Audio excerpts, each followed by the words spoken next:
Welcome to the Roundtable Consult. I'm your host, Dr. Mark Williams, and I'm joined as always by my wonderful co-host, attorney Sonia Madison. How you doing? I am blessed today. Great. We got you here live. We got family, we got an audience here. I'm excited about today. Yes, we did. And we also have celebrating with us today her birthday, our beloved cousin, Genice Peterson. How you doing, Jenny? I'm well. Oh, I'm sorry. We call you Jenny. I'm sorry. We should be Janice on the show. Jenny? All right, good, good. Because that's what I called you all my life. I'm calling you nothing different now. But we won't ask her to call you what she's been calling you all her life. Ooh, ooh, the shade. The shade, man. Yeah, yep, pull that up a little further. Yeah, you're gonna feel like Are you interrupting the live? nobody else, yes, nobody else has. I guess our listening audience should hear what you're saying, even if they don't want to. But Janice is here with us today as part of our special episode. It's called the Round Table Hot Seat. And there's those of you who might not know, Sonia and I are relatives. We're cousins, first cousins. Our mothers were sisters, and then another mother's sister is Janice. Her mother was a sister as well. And so Janice is celebrating her some odd birthday. I'm not going to say which birthday it is. It's not even a special birthday, but around our family. Yeah, especially when you get to your age. But I got you, Jenny. I got you then. yeah, so what happens is that anytime anything happens, our family is just looking for a reason to gather, looking for a reason to get together, especially if there's going to be food there.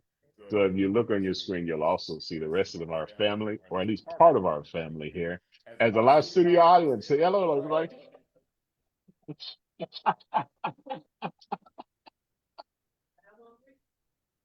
So Sonia had this wonderful idea, which she called a wonderful idea, and that was to do this hot seat.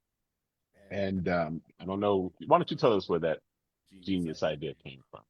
Well, as you explained, my mother is extremely smart, and so it was something in the gene that we heard with was it Sydney Sweeney that is taught that. Yeah. So my genes were more the intellectual kind and not the blue eyes. But but no, we I thought we should do something fun. We've had a lot of rough conversations these past couple of weeks when it comes to what's going on in politics and even outside of politics. Everything seems to be political these days. And so I thought, let's just do a light, fun episode. We're gonna have family in town. Why not take advantage of that? And people can see, some of the humor that I did, and then why Mark is the way he is. The shade starts early now. It starts immediately. Your leadership have been told to follow the man's leadership. So if Mark's leadership is shade, I know, right? Yes. That's the uh So anyway, one of the things you brought up an interesting topic earlier, this whole issue about Sydney Sweeney. That's right. I don't know if many of you know the whole issue with American Eagle. They ran a commercial with this blonde hair, blue eyed girl who's like hot in Hollywood now. I have no idea who Sydney Sweeney was before everything came out, but the ad for the American Eagle jeans was something to the effect that good genes are passed from their parents to their offspring, and they come in all different forms. Some in with blonde hair, some with blue eyes. And she said my good genes happen to be blue. And she's talking about blue jeans, but there was a play, what they call it, an entendre, double entendre, or whatever it's called, where she was trying to say the GEANS, but implied the GENES. Yeah, the JE. I can't spell it today. Two doctors and he's still up there. They just handed them out to say. Yeah, yeah. That's good genes. Good genes right there. The GENES. And so I think a lot of people got upset because they were saying it was advancing this whole genetics or the what's the whole thing that Donald Trump was epigenetics, not epigenetics, whatever, where certain genes and certain people are superior than others. And so they were suggesting then that white blonde hair, blue eyed white people have better genes, GENES, than black folks. And so it stirred up a whole bunch of uproar and just non-white folks. Exactly. Any thoughts? Thoughts on the commercial? I mean, I do think that it needs to reach for people to make that connection. But at the same time, again, I don't think that they're tailored. You didn't even do Sydney Sweeney once. So, they're tailored to the audience. But I just think people are looking for a reason to jump on this anti-woke or this DEI anti-initiative thing with the commercials. Well, I will say that American Eagle has not abandoned, unlike a lot of other companies, have not abandoned their DEI initiatives. They also have, I think, a couple of years ago, promoted something about the blue jeans, the job, as well. And so they can say that they have advanced a lot of multicultural and diversity ideals within their organization. So maybe you give them a pass for this one. Again, I don't see an issue with the commercial. I really feel like the MAGA movement is trying to create a narrative that doesn't exist. So saying, oh, all these liberals are complaining about the bad, I don't really think that's happening. I think that the MAGA has found another means to either distract us from that song, to continue to rebuild the show, or it's trying to find another means to complain. And so again, I don't have an issue with American Eagle using who they want to use. They're tailoring to the audience. It was not a matter of using who they want to use. It's the reference to the jeans. Mine are blue, and as if we got better jeans. I mean, because you weren't going to get a person of color to do that ad for you, so you got who you wanted. Could have gotten your aunt No, but they blue. didn't. I mean, she's got blue eyes, or close enough to blue. I'm sure that there are lots of other people of color that have blue eyes that are moms, but they chose the, as you said, Hollywood hit girl, even though we didn't know she was. We know who she is now. Huh? But what are your thoughts? I don't know. I do see how people can get offended by it a little bit. Um, I don't. I do think sometimes we overreact, and I think social media puts us out there and makes mountains out of molehills. Prime example, this whole thing, Eric Darnell. You've heard that story recently. So Eric Darnell is apparently a 38-year-old, according to TikTok videos and everything, that he's a 38-year-old. You've heard about this? Oh, he's a 38-year-old male truck driver from Birmingham who just disappeared on one of his delivery routes through Little Rock, Arkansas. And the story is told that his van was found abandoned and he just disappeared off the face of the earth. And people were telling stories about how his family members were really worried. And so you see all of these thousands and thousands of viral videos circulating out around the story of where is Darnell? I mean, Eric Darnell, this black man who's now missing, and you don't hear any media stories on it. And eventually, Victor Blackwell wound up from CNN actually wound up doing some investigation and found out that this whole thing was a hoax. It was not this black male truck driver who was mysteriously disappeared.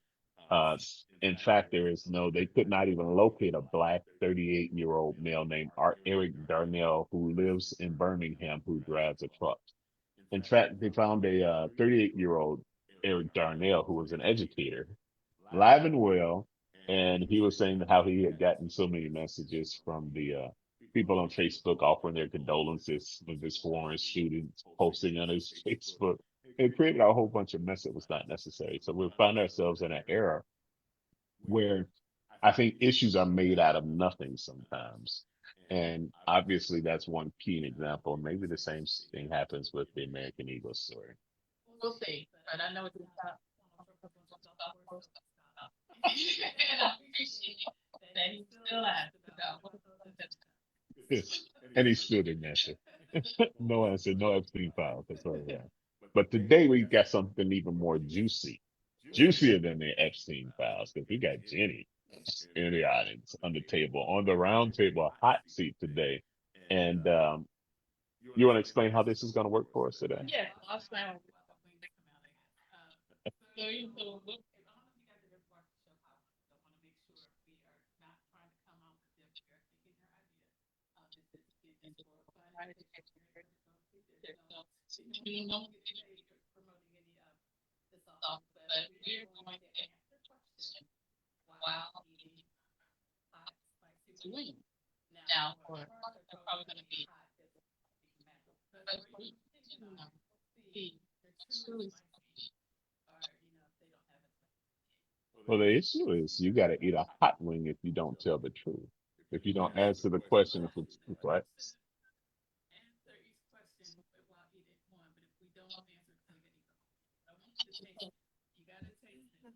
gotta taste it. Sometimes what Are you changing the rules? I am. Remove some inhibitions. And that's your trying not to ban these and to question everything. Uh, so what are these? Oh, that's a gigantic wing there. Oh, I hope the big one's hot. Okay. But then you got some questions. Okay. Answer you the whole. And who decides if it's the truth or not? Well, no, that's what we're family. Well, the good thing about it is that we got family around with us who can tell us pretty much if we're answering these questions truthfully or not. And unfortunately, I don't have access to Facebook right now, so that we can't answer our Facebook viewers' questions. And hopefully, at some point, I'll get Facebook on a cell phone someplace, and we can answer the question for you. What are the types of wings that we have? So we've got buffalo, we've got hot, hot, even hotter stuff. They don't look hot to me. These these don't look hot at all. I'm glad we got some turkey wings in here because those are real big, and I'm sure if they're really spicy, Jeannie has to eat the whole thing, right? No, no. We are not changing the rules at the last minute. A bite, a taste. Yeah. Okay. Yeah. So this all. Nice. So here's let's start off with a framework of questionings here. That one of the things that we want always talk about is the importance of family, and the title of this show here is called Family Feuds. If your family is anything like our family, which probably is, you get into some sibling wars and or wars sometimes even with your cousins. Now we are fortunate that we have probably, I think, what is the best family, Warren I families. would agree. And then the Warren audience was supposed to give us a round of welcome.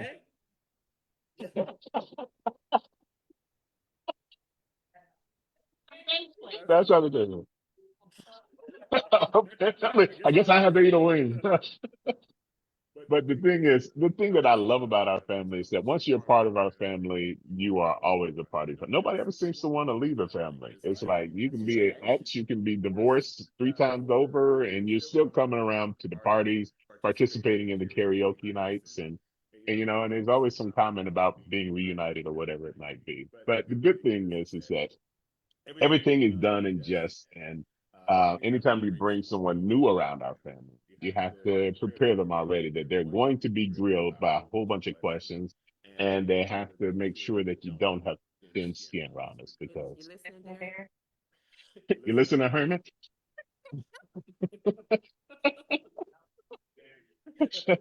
I mean, repeat offenders sometimes we can, you know what you're getting into once you've come around once or twice before. And so we're always glad to be able to. I don't think there's any family like ours. Our parents had 12 siblings. It was 12 of them, 13 total. One of them died, I think, during infancy or at a very young age. And but there were 13 of them, and so as a result, we have like 54 first cousins or so. Don't ask me. Wait a minute, you weren't even around at 10.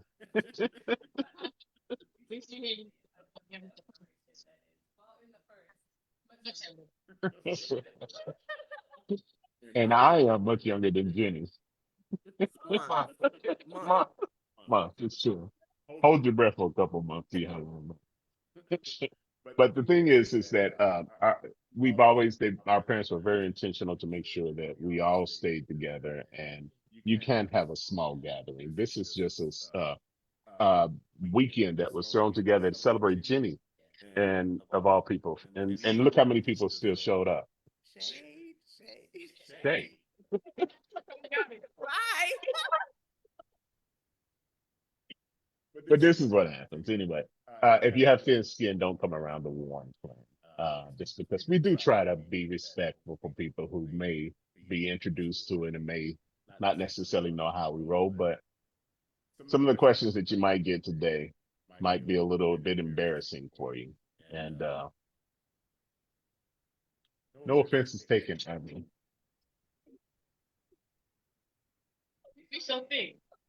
or it shouldn't be taken. The good news about it is that even if you take offense, you Get wind up, over it. you get over it. You get over it. I mean, I can't tell you how many times Jenny has offended people in our family. And guess what? We always get over it. And, that's the reason why we had Jenny on here. Jenny is probably one of the most inflammatory people in our entire clan.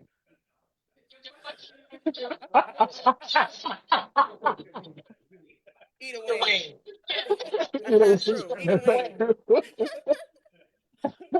but one of the things we talked about is siblings, sibling and sibling rivalry. One of the we sparked a little bit of the conversation last night, and the question is it necessary that blood be thicker than water? I would say one of my things my mother used to always say, she's like, "Who is my mother? Who is my brother? Who is my father and mother?" And amen. I hear snaps over there from the saved folk in the audience. I said folk, Oh, no S at the end. But the point was is that she was saying that you're my family if you follow the will of God. And so a lot of people may or may not necessarily subscribe to that notion there per se, but we start the question, should blood be thicker than water? Is it always thicker than water? Is it sometimes more harmful to maintain that mantra? You asking? Yeah. Well, it's funny because they often say your friends are your chosen family. That's the blessing that God gave you. How did you give it back to them? blessings. Oh. Figure out how they can be blessed. But I say that because that's the family you're choosing. You want to choose people that you feel that you need, and not necessarily what maybe what you or that's what you're maybe with your partner.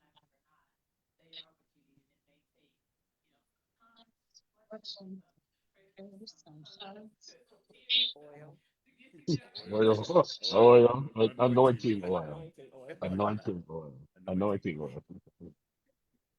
You got to be careful with Jenny. She on that Diddy thing, and I. Okay. Okay, Dr. Mark. Reverend Dr. Mark.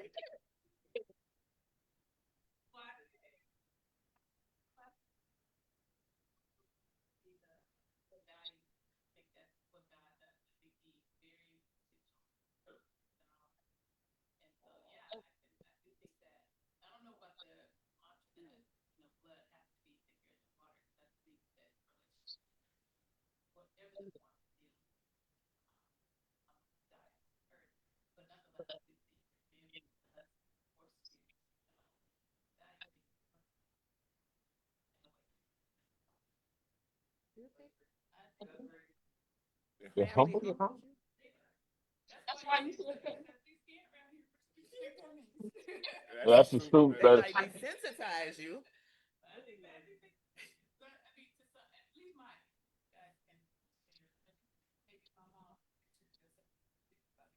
I think blood is thicker than water means that no matter what family goes through, might fall out, but when you need them, they're there.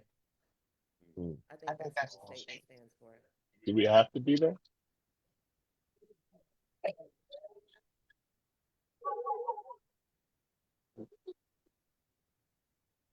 Ooh. I disagree. I don't like none of y'all. Well, you don't have no choice. And this problem is sometimes you can't get rid of them. You're like, man, why you still knowledge? It's I will. So I'll tell a little story about when we were kids and with some of my brothers. And I got one brother who's special needs. If he didn't know it, but everybody else in the family knows he's special needs. And I mean, he used to do some really crazy things as a kid. But anytime one of us would get in trouble or if we get a whooping, at the end of it, he would come up and rub your face from an episode of Popeye. I don't know if you remember this or not, but from an episode of Popeye, Popeye was consoling the olive oil. And at the end of a whooping or something, he'd come up and say, "As forgives you, Olive Boy." Never saw that episode. And you should know. And then all of a sudden we started laughing. We're brought out of a point of being incredibly saddened, and all it takes is one silly action from a silly family member. And maybe for some people, that's an expression of love. Some family members are very open and expressionate about their love for each other. When every time they greet each other or they see each other go away, they say, "I love you" when they go back. Some people just says, "I forgive you, Oliver." But nonetheless, I'm sorry, I'm taking your foundation off. Your favorite club. I forgive I you. love my family. Yeah. But see, that's an expression of love. She knows that I love her. Otherwise, I wouldn't do that kind of thing. That's just the way that we show love sometimes, right? And that's That sounds like you take a swing, boy. We already 2 a.m. too weird. So we do have a chair for questions at any point. Anyone in our studio audience who wants to ask a question. We did say this is going to be a roundtable hot seat because we did have no limits on questions. It's the way the family does it, you know. We're like no limits on questions. We can't hear Sonia. Sonia probably just needs to speak up a little bit. Yeah, I guess so. I'm like, who actually Maybe wants to? I missed it out on all this wisdom Oh, y'all just now saying something. oh, really? Oh, Facebook said they can't hear Sonia, and they're applauding. Much. You see what I mean by humbling? I'm not sure. Here, we'll switch this over. Okay. And just to know, all the turkeys are Genice. Hmm, hmm. I don't know. Why don't you say something and see if that's Okay, the audience, please let me know if you can hear me now.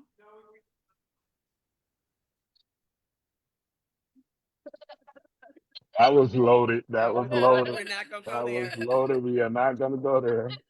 You had to put it closer to your Are mouth. you still going there? Had to repeat Well, it. our do. viewing audience couldn't hear what they said.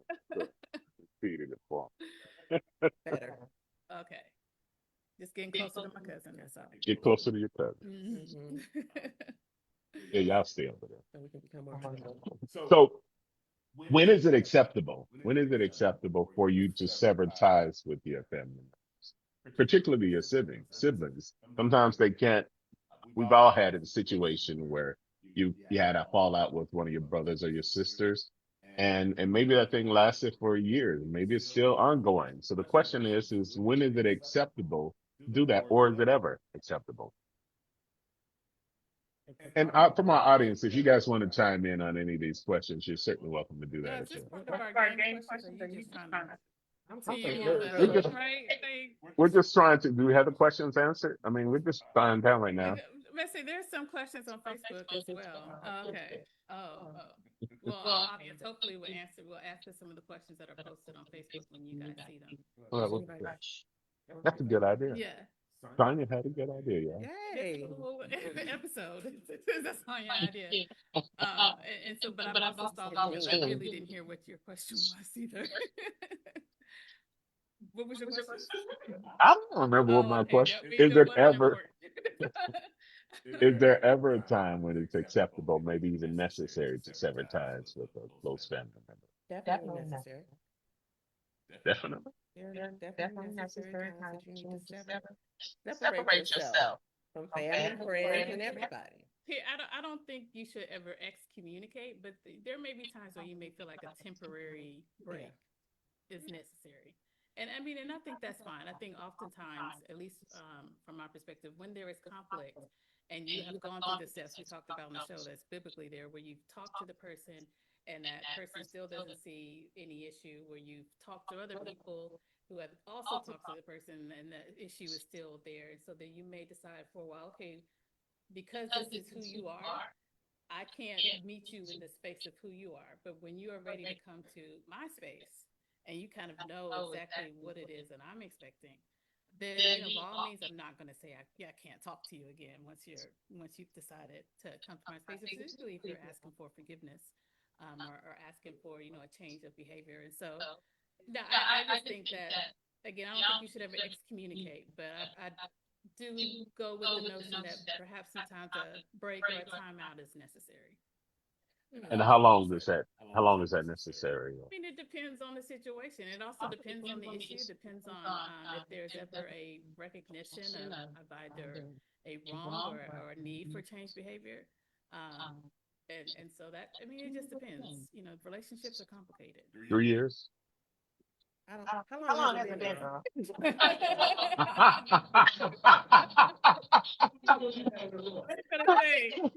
this when I eat my wings?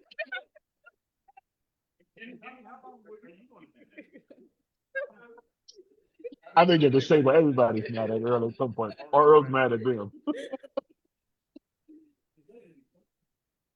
Right. So at any point, if you have a question, we're going to invite you to seat over into the white seat over there. And we are going to start, tasting these out because I don't want them to get too cold. So again, you get your turkey. Can I have a knife? You don't eat with her fingers in. Oh, I forgot. Okay. She's got her snicking. She's Genice. Okay. You have to move. The audience can't hear you ask your question unless you're in the seat. What are we eating here?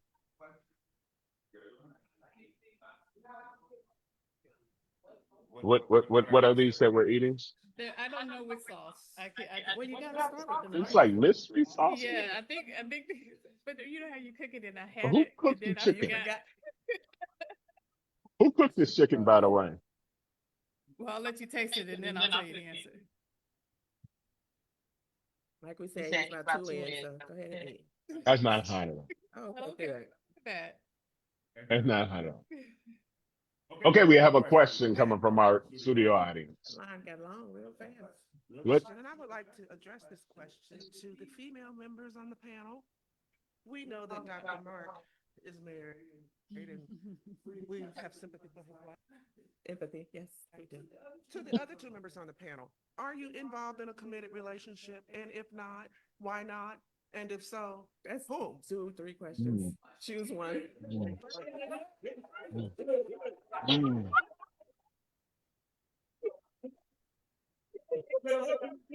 I know. Good question. Good question. Good question. Jenny? Which question did you want to answer? All 3 of them. Are you involved? The question was, are you currently involved in a committed relationship? If so, with whom and for how long? She didn't ask all that. That's what I heard, a 3-part question. I heard 3 parts. That just got a little kick at the end of it, though. We just want to hear about black love, that's all. I personally am in a relationship. Committed relationship was the question. Yes. See, yeah, One person, yes. This is what they do. Yes. Yeah, how long have you been in this committed relationship? Oh, wow. This relationship is a special relationship. It's been about 12 years. Oh, on and off. Well, Well, congratulations. Congratulations. We're looking forward to hearing more about that. Mhm. No, I'm not in a committed relationship. And if not, why? she said, why not too? I like how my cousin answered that because she knows I should have a line of people outside my door. You do. You do. It's just that they're walking away. Fast. Not walking, power walking. But I put that in God's hands, and when you do that, God doesn't choose everyone, and so at this time He's either still prepping me, or the person that He's chosen for me has not been ready to be revealed.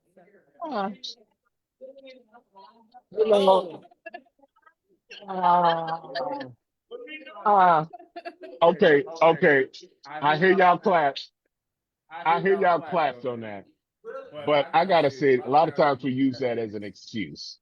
Because a lot of times people say, I'm waiting on God, but a lot of times God is really waiting on you.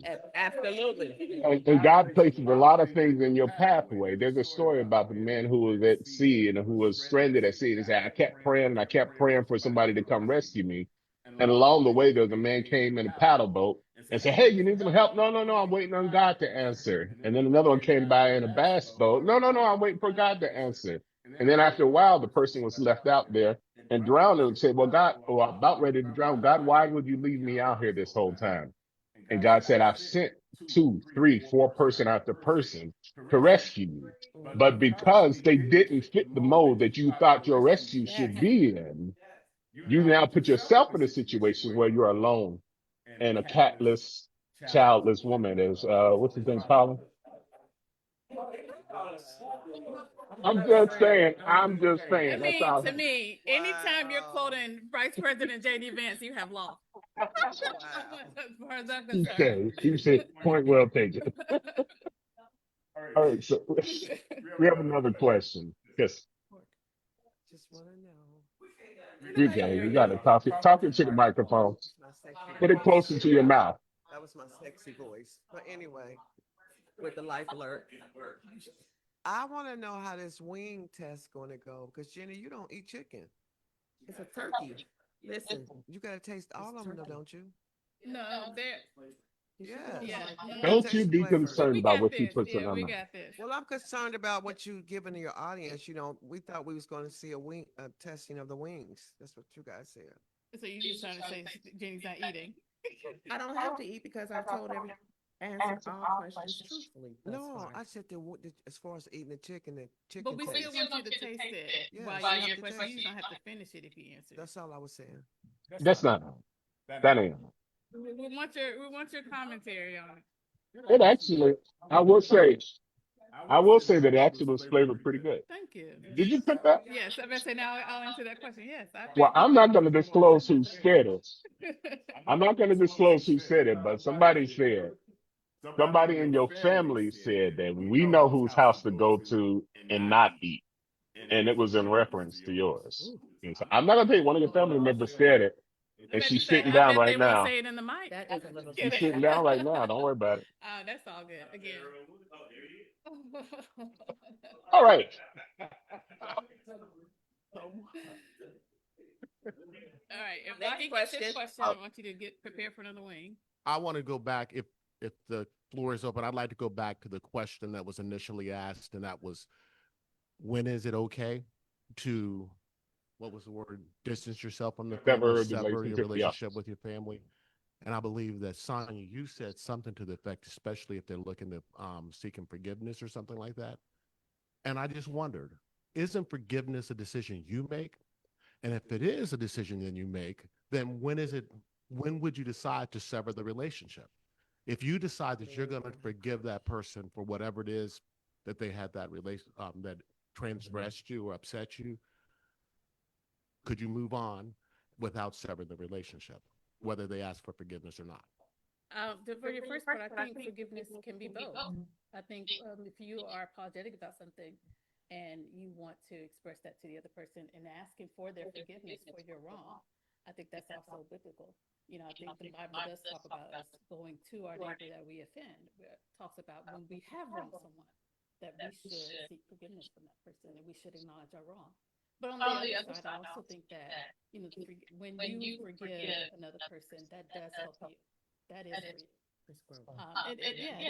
It's growth. And so I don't think the two have to be mutually exclusive. I think they can be mutually inclusive or they can be separate. But I do think perhaps to your heart of your question, if someone asks for forgiveness and you cannot either forgive them or forgive yourself, I do think that hurts you more than it hurts them. Yeah, but that wasn't the question I was asking. That's what I was wondering. I didn't think it was. Yeah, my question was, if the That decision was is the yours. first part. He said, She's an attorney. yeah, the first part was. Which means you're never going to get an answer. I was gonna say we'll rewind the tape, but the first part was, is it forgiveness just for yourself and not for the other person, and that was what I was. That wasn't my question. That's why I said we'll roll the tape. Okay, my question was, isn't the decision to forgive yours? And if you've decided to forgive, then is there really a need to sever that relationship? And that's why I say I think the decision to forgive goes on both. I think you have to make the decision to ask for forgiveness of the other person, but as well as that other person has to make the decision to forgive. And so that's why I answered the question the way I did. She answered the question the way she did because she's an attorney, and which means that if she doesn't want to answer the question, not she's gonna going to answer. answer. But I answered the question. But I But answered the question. but here's I think you bring up an interesting point also about if I make a decision to forgive somebody, I don't have to also make that decision to sever that relationship, which is I think the question he was getting at. So no matter whether you decided to ask for forgiveness or not, if I decide that I'm going to forgive you anyway, we can continue the relationship because without your effort of asking for forgiveness. Are you asking or that's just No, your no. opinion? I meant to say that's your opinion. I'm actually, she's like, I already knew what the question was. I just I wasn't on answered answer. what the question was, but if that's your reception of the question, by So all means. I do have another question. Have you all eaten the second wing? The second wing's probably about. It's still not. It's still not bad. You still haven't even got to your first one yet. No, no, this one maybe this is spicy. It's just a Got little kick bit to it. extra. Okay. It's just. I'm gonna need y'all. It's not spicy. My taste buds. That's Your the point taste of the buds are show is that we all sensitive. have different taste buds. Your taste buds are sensitive Yeah, how is he gonna tell you taste? because I'm an ear, nose, and throat doctor. This is That's like why. you telling me how to answer a question. That's how me and Because you're an attorney. But here's the thought that I had was this: is that a lot of times offense occurs, and sometimes you don't even know the offense occurs. Bible, well, you mentioned Sonia before that the Bible tells us that we are supposed to forgive one another, but it also puts a burden on the person who is offended. Because a lot of times we expect, oh, they know what they did. No, sometimes they don't know what they did. Yes, that's So true. the scripture tells you if your brother offends you, then you go to him. You're the one who's offended. You're supposed to go to that person and say, hey, this is what you did to offend me. I'm not saying that you intended to do it. Perhaps it was unintentional. Perhaps you'll even be sorrowful for learning that I was offended in this way. But I need to let you know when you did this, I felt this way. And that person at that moment has an opportunity to either ask for forgiveness or stand firm in what they said. Well, you took that the whole wrong way, and I don't care how you felt about it. That's not what I meant. And still express no remorse for the fact that you were hurt by something that they said. But the Bible says that if you go to that person and you tell them the offense, and then you're reconciled, you say, so you gained a brother at that point. But if you haven't, then you go and take it to two or three other people, the right people, the right people. Don't take it to the wrong people. Don't take it to Gail. You're right. And Gail is Jenny's sister. Do not take it to, don't take to any And Everson. the loud mouth in the background is his brother. To be truthful, don't take it to any Everson because or Earl. Earl is an honorary Everson. Or And so, warrant. or Warrant. I mean, Warrant, they're supposed to be Williams boys, but you know, they sort of like fell off They're into like the brothers. Everson girls. Don't act They're like their brothers. Yeah. So we grew up with six boys in one house, five girls in the other house, Jenny's house. And so they became sort of like our only sisters, and we became their only brothers. And I think we mutually found out that we were blessed that we didn't have any in our own household. They were glad, I'm sure, that they did not have boys in their house, and we're glad that we didn't have girls. God, to this day, I didn't have a brother. I will say, I think oftentimes what people are, it maybe makes this is a female perspective, Okay. but oftentimes when you see a pattern, you're like, okay, I've told you the first time, and you've maybe acknowledged it the first time, but you continue to repeat a pattern. Then am I supposed to continue to go to you about this pattern that you're continuing to repeat? It's kind of like when God tells us, hey, go and sin no more. Yeah, we'll continue sinning. He may forgive us, whatever. But at the same time, there's also this understanding and recognition that you can't go around living as if, oh, I can keep sinning just because this person, by virtue of their relationship with God, is going to keep forgiving. And so I think at some point, if someone has a pattern of behavior, yeah, you're going to change how you move around that person. Yeah, well, Jesus said, go and sin no more. That was Jesus, but Yeah, I can't tell you go and sin no more. He told us if you sin against you, forgive them 7 times 70. And that's Some people interpret that to mean 7 times 70 in a day. I'm not saying you tell them go, but again, I'm saying if someone is continuing to offend you, they repeat that pattern, then yeah, at some point you are going to change how you move with that person. And I think that's fair. If you saved, you would still forgive them. Forgiving and changing how you move could still be the same. Oh, I agree. I agree. Thank you. But I don't know what that really means, I'm though. confused too. I think So you you're saying that forgive you should someone sever by- the relationship No, you and change how sever- you move with that person. Oh. You're still moving with that person, but you change how you move. Just handle them with a 10-foot pole or, gloved hands or something like that. Just accept how they are. That's my point. You accept how they are and you move accordingly. If someone has shown themselves to be untrustworthy, you don't continue to give them your secrets just because you say, well, I forgive them. You're going to change how you move accordingly. Just like if your spouse cheats on you multiple times and has an affair. I mean, you're going to say, well, I'll just continue to, Well, we could take this conversation a million ways. Let's be more specific. No, because I mean, it but I seems just, getting broader. no, I just think that You that's get another nervous when you point. talk about It's just another perspective. It's just another perspective. He's like, hey, can we get off of this subject here? I see sheets and stuff. I don't know why she got so riled up about that one. I'm not The sure. conversation, no, I'm speaking of the conversation started. You have been in a about if committed somebody relationship on and about off for 12 forgiveness. years. Now we've gone to forgiving to possible relationships and husbands and wives. We're talking about forgiving. And I think the question was more specific. Towards siblings too.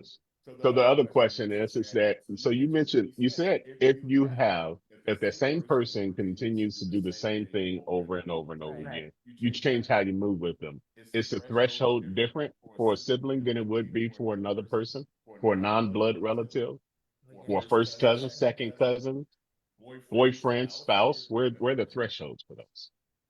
You said I that. don't think that you can sever a relationship with them. At least not in our family. I just don't think you can. Family.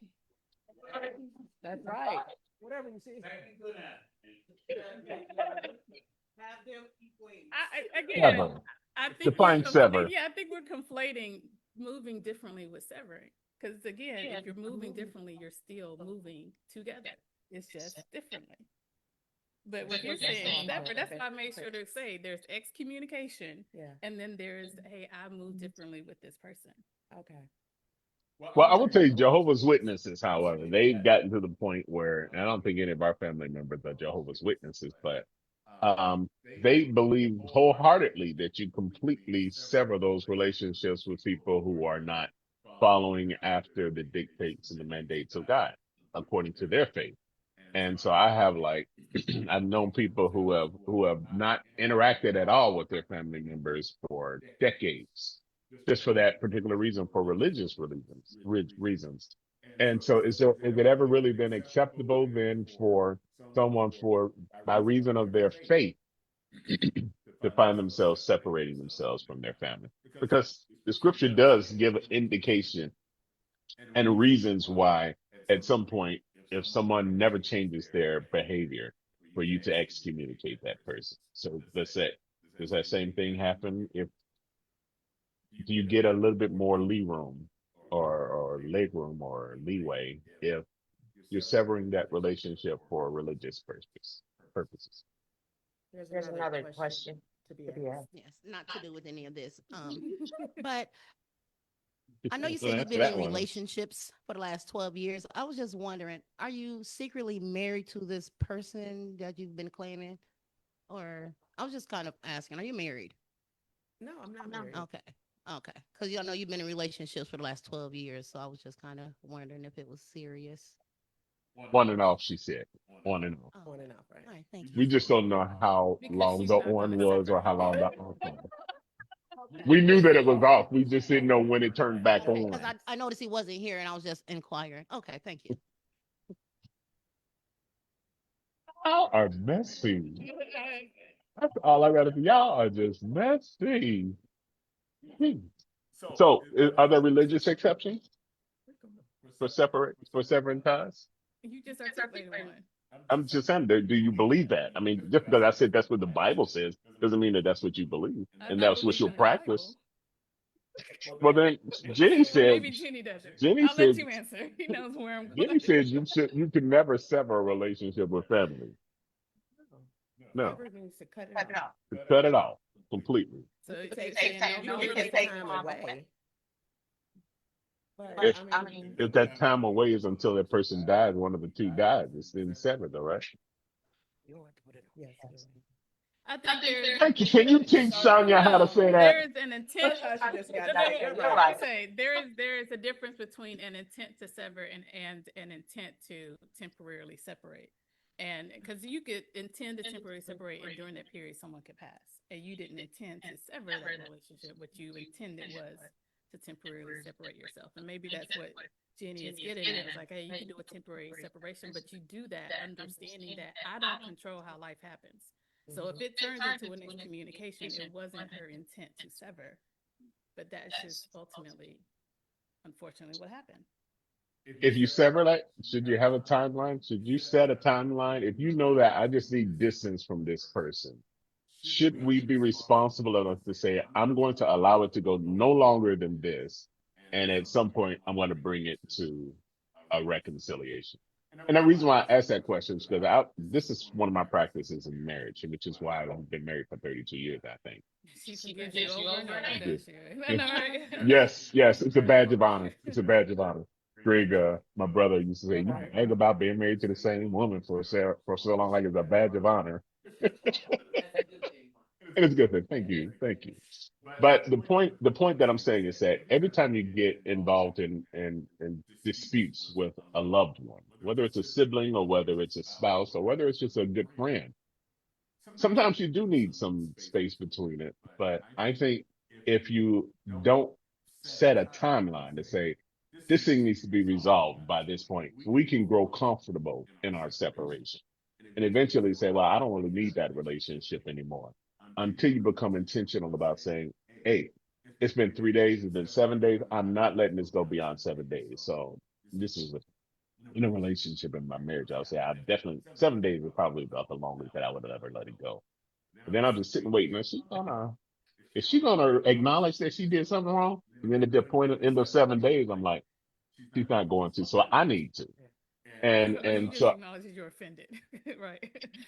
well, we all get offended. I Yeah, mean, but we get that all doesn't offended. mean that she did something wrong. It doesn't mean that she did something wrong. Obviously not. But it could be that she did something offensive. That you were just easily offended. It could be that as well. But the point is that you don't let certain things go on indefinitely unless you intend for that relationship to at some point be severed, because you don't know when it's going to end for another person. So we have a question from the audience. Well, Mark And I want kind you of, to tell me, Mark kind of if you think that's said exactly what I stood up here to say.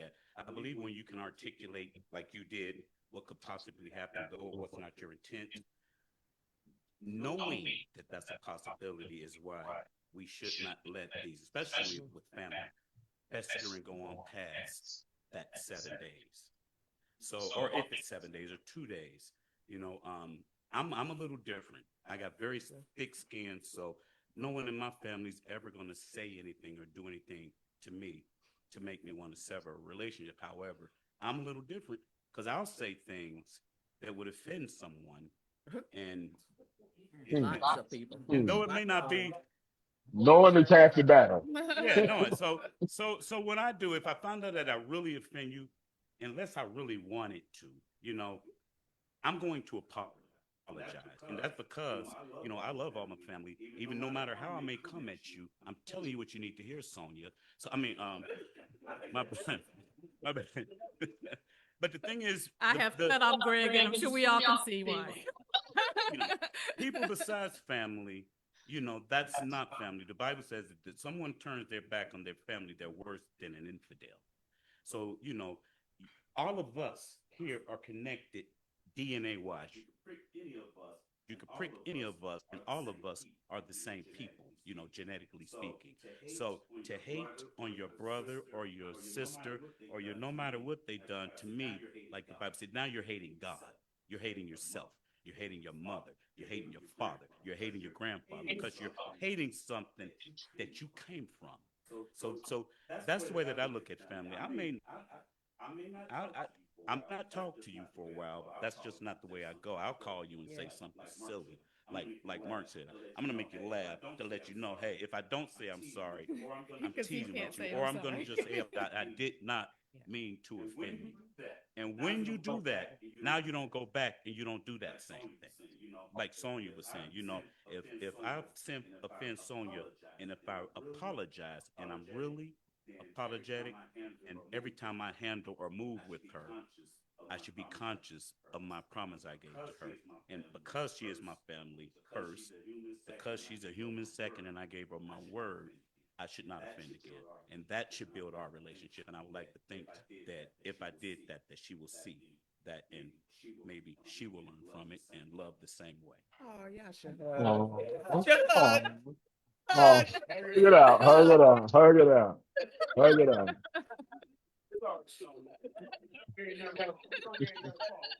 So, so the Bible tells us that we shouldn't let the sun go down on our wrath. It gives us an example to say that, don't even let a day go past just because of that. And so, that's a little stretch for some of us. Actually, I want some of that wrath to stick around for a little bit. I want you to know something ain't right between us. And before I actually come to you and tell you, hopefully it's preparing the ground. Maybe it's games. I don't know. Maybe you shouldn't fire warning shots ahead, slamming doors or, leaving without saying goodbye or without a kiss or something like that. We all do that though, right? What? Leave Give a without little saying hint. goodbye. Give a No. little hints. Give a little hints. Come on, we all give a little hint. Not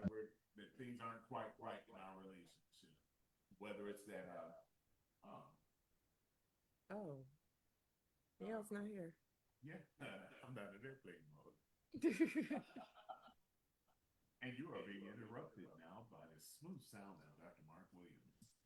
Gotta be kidding me.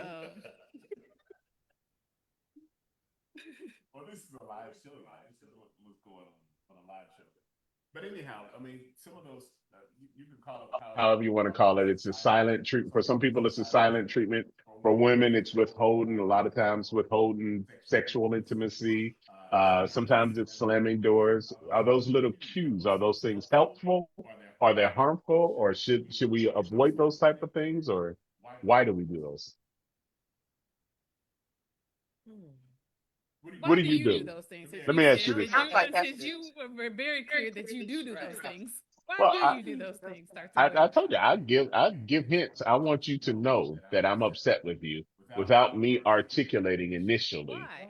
because I want you to acknowledge that something's not right in our relationship. That's not right. Okay, They can I do. acknowledge No, that by you telling them. no, no, no, no, no. I want They you. can acknowledge Here's the reason receipt of why. you telling them that something's not right. Let me explain to you the reason why. Because if there's only one watchguard for the relationship, then the relationship is imbalanced. If you see something that is wrong in your relationship, that's out of order, and you allow that thing to fester, then you're just asking for the relationship to further No deteriorate. one is saying you should not articulate that there's an issue, but I feel like you're saying I'm going to give you gestures instead of articulating that there is an issue. I'm eventually going to articulate it. But why But why not articulate it initially? Why the gestures? Why the games? again, again, the same reason. It's because I want to be assured that you are attentive to our relationship so that you can see when something that is outside of our relationship. And my hope is that when you see something that is wrong in our relationship, that you'll make it an effort to fix it. Hey, what's going on in our relationship? And then if I respond, oh, it's nothing, you might be misperceiving something totally wrong. But the point is that if you see something wrong, if you don't see that something's wrong in the relationship, that's recklessness, I think, on your part of the relationship. Well, here's And if you where see it and ignore it, that's even more But reckless. here's, I think, the danger in that. I think people perceive things differently. Mhm. And for you to say, oh, you don't see anything wrong, as if how you have done something is going to be perceived the same way how she receives it. And it's funny because I feel like it's what men often say so much, like, I can't read your mind. Please tell me what it is that I did. And it's so interesting that are sitting here saying, no, no, no, I'm going to send out these cues instead of I'm articulating saying what what I'm is it saying. that you're upset about. And I feel What like I'm when you conclude, well, if you don't see it, then you're reckless, you're not attentive. I just don't think that's fair. let me clarify it again. So I'm saying to us that we all do things that demonstrate that we are upset, that we're angry about some of those things. And if you don't, then you're hiding the fact that you're upset. And that's not healthy for a relationship to say, hey, I'm not going to let you know that I'm upset. Well, when you're upset, it's visible that you're upset. It should be visible to someone who's attentive that you are upset. And if that person perceives that you're upset and doesn't inquire about, hey, what's going on with you, then that speaks something about that person. What if that And then if that person person doesn't see that there's some disruption or discomfort in the relationship, then what does I say about their level of attentiveness? Well, you said two different things. I mean, first of all, you said something is wrong, and if you don't see something is wrong, then you're reckless. Versus, hey, I am upset. Let's talk about why I'm upset. But I still think, to our earlier point, I think we're all in agreement that the person who is upset does need to articulate, hey, I am upset. I'm, And if the other person says, I don't care, I'm not going to resolve it, yeah, that's a big issue. you're But speaking an obvious point. Of yeah, course, that's why I just want to make sure that's I'm clear. always going to advocate that you speak what's going on wrong. So I don't want Sonya misrepresenting what I'm saying. What I'm saying is that at the beginning, when something is wrong, and before you're ready to speak and articulate about what's going on, there are signs that something's wrong before I articulate with May you. or may not be, but I'm just saying, even if you're showing out signs, that you cannot assume that the other person knows or is reading your We won't mind. assume it. We won't That's assume why it. it's still But we important that should, you though. articulate. Should you not? Maybe I shouldn't ask you this because you don't have any words. You're right. Uh, Ask the on and off but again. warnings? when you are in a committed relationship and you have a level of intimacy with each other, you should be able to know when something is off. You don't have to know what is off, but you know when something is off. And if you're committed to restoring that relationship back to its healthy state, you'll notice that. And when you notice it, you say, hey, is everything okay? What's going on? And then that tells that person, hey, I see you. I see something is distressing you, as opposed to saying, oh, well, you'll get over it, whatever. And that's the way that it's interpreted a lot of times is, hey, she'll get over it. Something, when is she ready to talk about it, she'll talk about it. And that's it. I don't care about you. I don't care about your distress in this moment. But when you take the moment and say, I see something is bothering you, what is it? Or I think something, it seems like something's bothering you. What is it? And then they say, oh, it's nothing. Okay, my bad. I misread it. Okay, cool. We're good. But if there was something wrong, it invites them to say, hey, this is what's going on in my world. I'm glad that you saw something was wrong with me. If you don't see it, then that other person eventually is forced to say, I've been moping around here for 3 days, and obviously you didn't notice it, or you just didn't even care. So I'm going to tell you what is wrong with me. Why would you even want that to happen? When you see something is distressing the person that you love, I'll let you take inquire. In which case, I still disagree. I think I disagree too. Or, You're faulting the person. there's no fault. There's no fault. There's no fault. He What I'm recognizes that there's something wrong with you. Because I mean, again, I think it's important to give some grace. And if the other person does not pick up on my cues, I'm not going to say, oh, he saw it and then intentionally chose not to say anything. I may say, oh, he's distracted. And that's why, for me, I will You're making articulate. presumptions. You're making You presumptions. are making I did presumptions not by make those saying presumptions. she's reckless or he is reckless I'm gonna if they say, don't pick up the I'm gonna picture. no. I So said that's one more what I'm time. saying. One more time. I said that if you are in a committed, attentive relationship, you'll know when something is But you also distressing. may not know. You can perceive, and if you don't know, that's fine. I You, think that there you will may, be you times that may, you may But not know. but why if but if you're upset, why not just tell the person?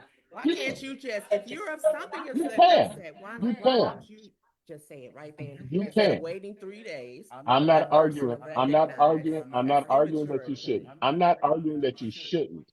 But what I'm saying is that the higher level relationship, you should be sensitive enough to know when something is off in your relationship. And if you sense that, if you're not sensing that something is off in your relationship, then either that person is hiding something or you're just not paying attention. Now I can say this after being married 30 years, so I know my wife inside and out. She knows me inside and out, and so we know when something is off. And when the temperature's not right in the room, we go check the thermostat. That's all I'm saying. Is if you know the temperature is hot, you say, wait a minute, something's If not you quite know, right. yes. Take that. But If you know, if you don't know, the question is, why don't you know? It could be that your relationship has not grown to that. You could be there. You don't think anything's off. It It could be all those things. That could be it too. I don't think that's negligent. negligent. It's, it may not be negligent. It may not be negligent. It may be immaturity, meaning that the relationship has not matured to the point where you know that. Yeah, If you know, I yeah. said if you If you know. know something is off and you don't say anything. So we got a question here. We got a question here. Time caller. This question is for all three of you, and for you to answer individually. And the question is, we're talking about severing or how family dynamics and family relationships. Give us an example of a relationship that was strained and severed, that and how you sought to resolve that, and how did it come to resolution? And if you don't have an example, give us an example of a relationship right now that you're working on that is a little strained and you've kind of separated from with the family member. Since you better Sonia, why don't you start? to how to interpret his question. He asked you to start Yeah, time. but since you, Sonia, you you better, can you start. better can interpret his questions than I. I'll why don't help you. start? Oh, don't He's go gonna that help again. you. Don't be He's gonna sensitive. help you. He's gonna help you. Did you eat your hot I wing? did. I've had more than you guys. Okay. I need you. Sonia. No, I want Mark to go first. You don't. All right, Mark, you start. So an example of strained relationships. Yeah, where it's been a severed relationship, and how did you either resolve it? How did it come to being resolved, or if you haven't? I don't know that I have any severed relationships. I've had strained relationships, and one of my strained relationships occurred with one of my brothers. The one sitting in the seat right We don't now. have to give names. We don't have to give names. But those things, those things. So anytime you have a death of a family member, that's always a challenging time, especially when it's the matriarch of the family. And so the tempers fly. Tempers always going to fly, and that's just the way people grieve differently. You have to accept that certain people are going to grieve differently. But I will tell you that as a grown man, I almost never really been ready to get into a fight as much as I was around that point, and so nobody can get under your skin quite like your brothers or your siblings can get under your skin. So I had one brother who I perceived to be, very much know-it-all, and we all know which one it is. And it just happens, and I recognize some of that is consequence of birth order. So when you're typically the oldest one, you always feel the responsibility to be in charge about some things. But I think as people, we have to realize that sometimes you don't know everything. You don't know all the answers to the question. And so if you've never made funeral arrangements and one of your siblings was a funeral director, perhaps you ought to relinquish some of that control to that person who has expertise. But, when you see that happens and you recognize people's personalities and you say, okay, wait a minute, just let them have that. This is the way that they are, and just move on with it. And you start realizing that that's just the way that person is. You accept them, how they're going to be, and you say, okay, well, just move differently. Like you said, Like your I way. said earlier. So that question wasn't answered. I'd like to present it again to you. I'll answer. Give us an example Okay. of a severed or difficult relationship. How did you restore that? Or if you haven't, then what are you waiting on? So I couldn't answer that question because, as I said before, I don't have any severed relationships. I phrased it in the framework of strained Okay. relationships. So what's the resolution? The resolution is just to learn to interact with them on a as needed basis, or in recognize and have an expectation, temper your expectations about how that person may or may not respond in those type of environments. So has there been restoration? It was different subjects. What you're trying to say. Exactly. I don't know that there's ever if there's no severance, there's not restoration necessarily. Oh, but we, Uh, maybe strange still. Maybe it's just a reorganization. Hug. I think y'all need a hug. Give me the I hug. need the Give me hug. the hug. I want Give me the hug. no. Hug. Hug. Hug. Hug. So I want to that be is how we clear. restore, huh? That's how it is. Yes, Hug. I know, but we Okay, there's I'll go questions ahead. for the three of them. I'll answer all three parts of your question for your cousin. Thank you. Okay. And she says and said it later. No, and I really haven't. There Well, hasn't been severed. I many don't want to get caught up on that word severed, but we know what we're strain, talking whatever. about. We know what we're talking about. It's my situation is exactly like yours. When my mother passed, my siblings and I, we didn't talk for over a year, you know. And how I handled it was I wrote a note. I wrote a letter and sent it to all of my sisters, apologizing, letting them know that I didn't intend to offend you. If I did, I apologize for it because life is too short. No. Good answer, Jenny. Thank you so Thank you much. very much. Sonia. Sonia. No, you didn't.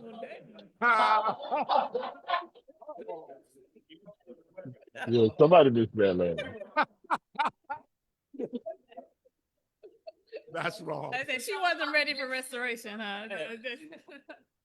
I mean, mine is probably going to be similar to Mark's. I don't recall because this is just family, right? Are we talking about friends? Okay, because friends, yeah, ex-boyfriends have been severed and excommunicated. But family, again, I do a temporary separation, as well as if the pattern of behavior continues, and I just change how I move with that person.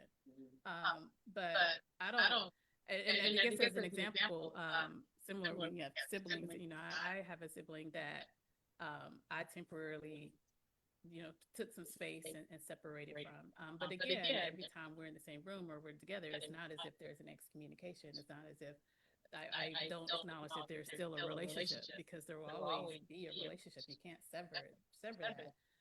But people change, people evolve, and how you move. I think you need to eat the chicken wing. I will. I think you do too. Okay. But how you move as people evolve is going to change, and I imagine same with me. I imagine even that my sibling or even some of you guys, you know, you move differently with me than you did when I was 10, or especially or me and Mark. I mean, we're like 30 years apart, so of course. He's an attorney. They didn't have to do well in math. You know, so of course, you know, we didn't have this kind of relationship that we had growing up. But even and then we've had conflict, and we've, you know, made temporarily say, you know, why don't we sleep on this for a minute? But we, you know, hopefully if we come back together and decide to discuss it, but sometimes we may decide, you know, I respect that's your opinion, you respect mine, and I move with you knowing that that is how you feel. If I It's ever an need an apology. attorney, you're gonna be it. You That won't be question mine, wasn't no. answered either. So, is an apology always necessary for restoration? Yes. It is. I I don't think think if that you don't apologize, and it can happen again. You're not it can acknowledging happen it. again if you do It apologize. definitely can happen again. think as adults, we're all adults. We all know we don't act like we did when we were 12. If you offend somebody, you need to apologize. You are right. If you offend someone, you do need to apologize. But again, since you're a stickler answering the question is an apology necessary for the restoration? Oh, she's gonna hold you to answer the question. But you don't answer any of hers. Since you called us out here, or because you know, again, I agree. If you offend someone, you should apologize. But again, going back, does that if that person doesn't apologize to you, it means you're right to sever the relationship. Okay, so back to when you gave your example, and you said, well, we're in the same around each other, I can still act normal and acknowledge that person as family. Is that true? Yeah. Would an apology change the way that you interact? Maybe because I think when there's a recognition that, hey, this was wrong, I think then you're open, okay, well, maybe this person's going to move differently because they've recognized that how they moved was wrong. But if they feel like how they moved was correct, then I think you're going to move based on now, this is how I understand this person. Have you reunified that relationship with your sibling that you spoke of? Yeah, that's what I said. We never severed. It's never severed. Oh. Strengths, strength. That's why I said y'all not gonna like me. I'm gonna agree. Strength. It was never severed. But yeah, that's an interesting thought though, because I think the relationships do, I think, so how you define restored and a restored relationship? Do a relationship ever go back to the way that it was before this great offense, whatever it is? I think there are some things that can help facilitate that. One is an apology that can help facilitate it.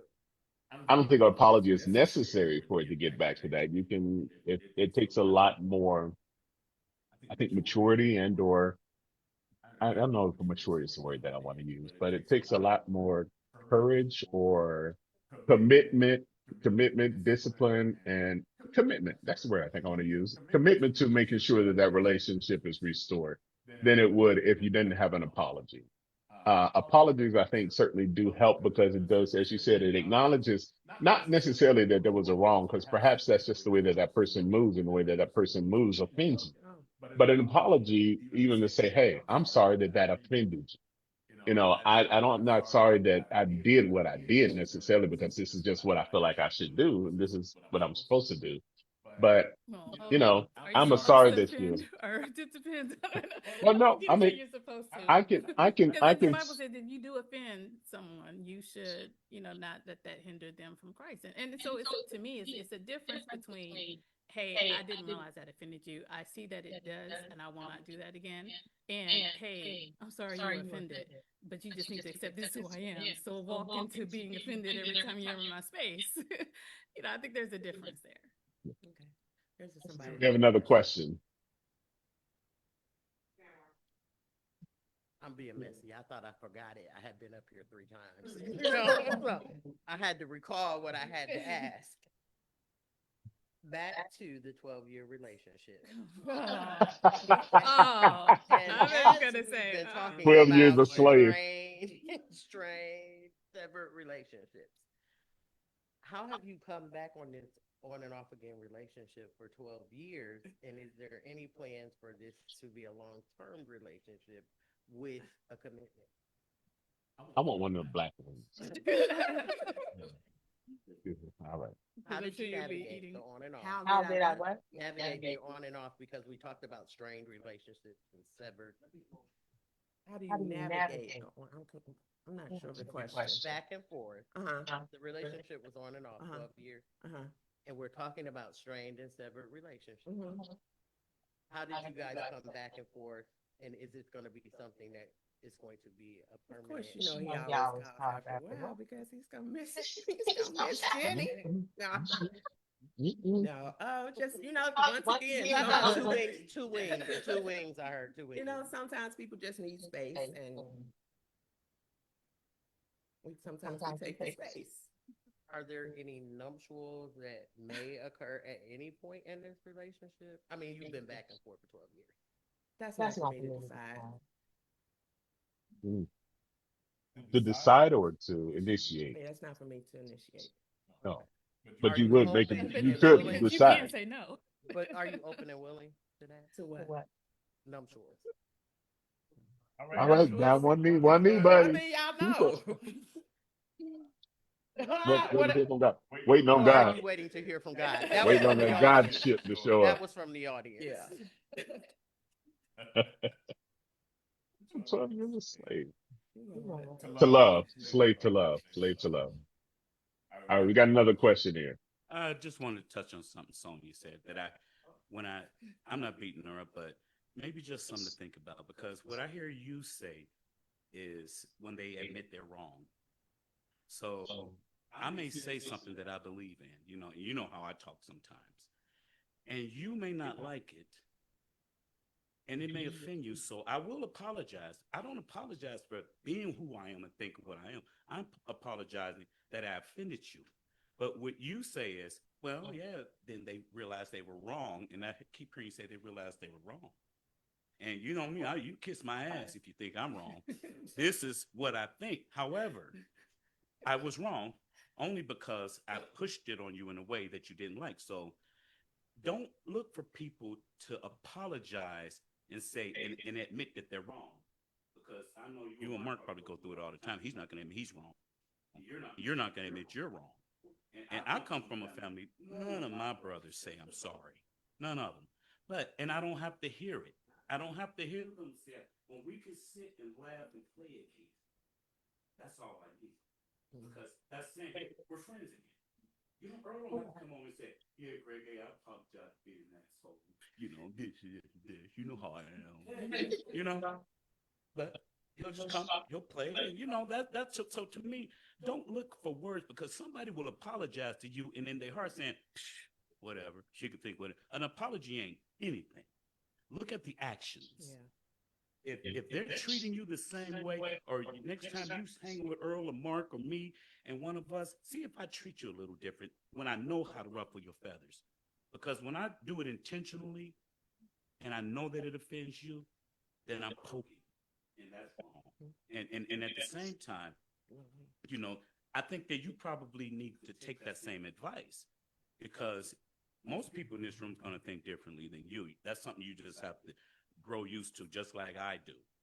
But you're different, and they're not going to see things your way. Just like you, damn sure ain't going to see nothing anybody else's here way. But that's you, and everybody know it. So we move with you that way. Just don't look for people to admit wrong when they say I'm sorry. Because when I'm saying, hey, I'm sorry that I'm this butthole, but I love you and I still want to be friends and laugh with you when we're together. And that's what an apology is. Whether it comes in the word, because the word will lie to you. Their actions will not. Yeah, good.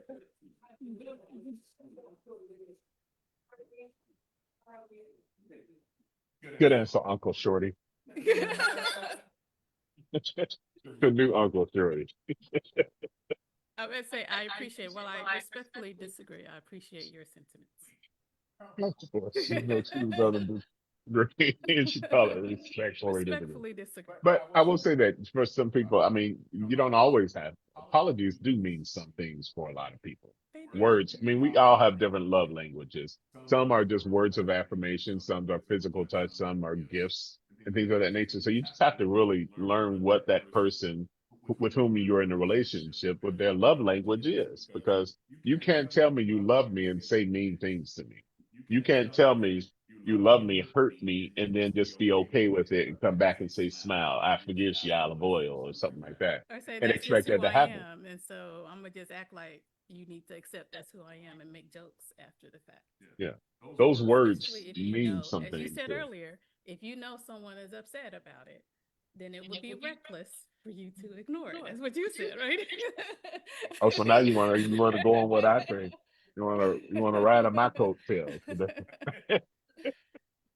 But do we have any questions on I was Facebook? gonna say, you guys checking Facebook for us? Anybody posting some questions on Facebook? Any questions on Facebook? That's what we want to talk about. So I don't know that obviously you're a person of words and the words really do matter for you and They do words and actions. words and action. Yes, words and actions. It's like I know how you're like, I don't need to hear I love you. Whereas I'm like, no, I want to hear it. As much as I need to see it. I do need to see it, but I I want to need to hear see it it too. much more than I need to hear it. I mean, because if you say it to me and your actions don't line up with it, it's useless. And but if your actions line up with it and really describe it, and you never say it, then I'm But you okay can't with have it. both. You can't say it and have make sure your actions line Some up. people need it, like you said, some people need it verbally, some people don't. Some people don't, but if you know your partner does want to hear it, Then and you see should. it, then Yes. then you should. If you know your partner or your sibling needs to hear it, then you can go for it. We have another question. All right, we have another question. And I think we have some questions from Facebook too, so we're going to get to some of those as well.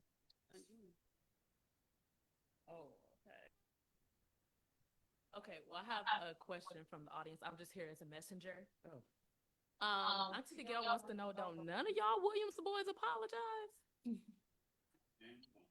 Oh wow. Apologize what? I apologize all the time. I'm totally okay with saying I'm sorry. I'm totally okay with saying I'm sorry about something. It's never my intention to offend anybody. Huh? Oh, really? Do you all apologize to each other? You haven't heard? I'm sorry for wanting to punch you. In the face.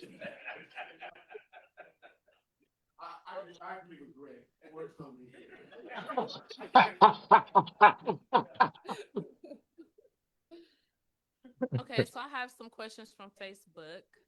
The first one, if you could give yourself your younger self advice, what would it be? And I want to tailor that a little bit specifically to these kind of situations that we've been discussing. What advice would you give your younger self when you're an adult and you're going to place boundaries? You're not going to accept disrespect. So how do you navigate these kind of situations and still move in forgiveness, but also placing those boundaries? That's a good question in the constraints of relationships and managing relationships. Honestly, most of my relationships that I've had have managed pretty well. And I don't have anybody that I'm like, I've severed a relationship with and said, I don't ever want to hear from that person again. And that I never actually talk to that person again, or that I never even want to hear about that person again. I don't have such a person. So I don't know that my younger self would take anything different. I do. There are a couple of things that I've learned along the way that I would tell my younger self is that be more attentive to how other people want to be handled. And I learned that from being an entrepreneur, having employees. I talked to somebody about this yesterday. Is that I've learned how to extract the greatest productivity out of people by treating them the way that they want to be treated. And so if you are attentive and inquisitive enough to know how somebody wants to be treated and you treat them accordingly that way, even if it's outside of your normal way of moving or something like that, then do it. Because, you know, Paul, I think it was Paul who said it this way: I become all things to all people that I might reach some. And so I'm learning now to become moldable to what you need me to be in order to have a healthy relationship from you. If I can change my approach, my delivery, my, those things that I can change, I'll change. Other things I just can't change. Hopefully you deal with it. Thank you. What? Darker. I So did. you want to dark? Greg is the only brother I cuss out because they're not. I just cussed Earl out. I just was ready to punch Earl. Greg is the only one I would cuss out. So because oh, that's it on TV. Y'all didn't hear me. I really don't cuss. I really don't cuss. But if I were to cuss somebody out, Greg would be the one that I would do it because I know whatever. And he ain't gonna listen until you do something, until you speak his language, and that's gonna be his language. You can say something off the wall, really strange and abrasive, and he's go, "Oh, I get it." And then, all right, cool, cool, cool. Like I got to step all outside of myself in order just to communicate with my brother. He's the one with special needs, Okay. You want to answer? This, Well, and they're gonna answer. yeah, just go ahead. What would I tell my younger self? That sounds good what you said, but I think that's learned from experience. Yeah. What would I tell my younger self is to Not eat son was cooking. Now you hate it. Now you. It's good. maybe not to take life so seriously. Because I used to worry about, and everybody knows, I used to always worry about what people said about me, and if people were talking about me, y'all talking about me? What y'all say about me? And not just be worried about what people say, and not take things so serious in life. I think it's important that you set boundaries for yourself because I think people respect the boundaries that you set. And so, if you decide there are certain spaces that I'm not going to go into, then you're likely alleviating conflict that you could experience by going into those spaces. I think as you get older, even as you decide how you move with certain people or languages that you have with certain people or how you work professionally, I can imagine at the workplace, you set a boundary that, hey, at work, this is work. I'm not here to try to be in an intimate relationship with anyone. And so I'm going to set a boundary to ensure that line isn't crossed. The same that it may come to family. Once you know certain family members, you may decide, hey, I may not go to a certain space with this family member because I know it can lead to conflict. So I just think I would just tell my younger self, hey, listen, you know what your values are. You know what your boundaries are. And as long as you are keeping within that, then just be, I guess, faithful in knowing that God will protect you from unnecessary conflict. I saw a sermon, a pastor. He had these little planks of wood, that the little planks for a picket fence. And he was describing how we can get into the habit of setting boundaries. And he said, this person does this and says another, we put a plank here. He said, this person did this, X, Y, I'm put a blank here. I'm not going to let that happen. And again, another plank here. This happened, another plank, another plank. And then he illustrated that eventually what happens is that you've secluded yourself. You've isolated yourself from everybody because you've got too many boundaries. And yes, I'm speaking to you, Sonia.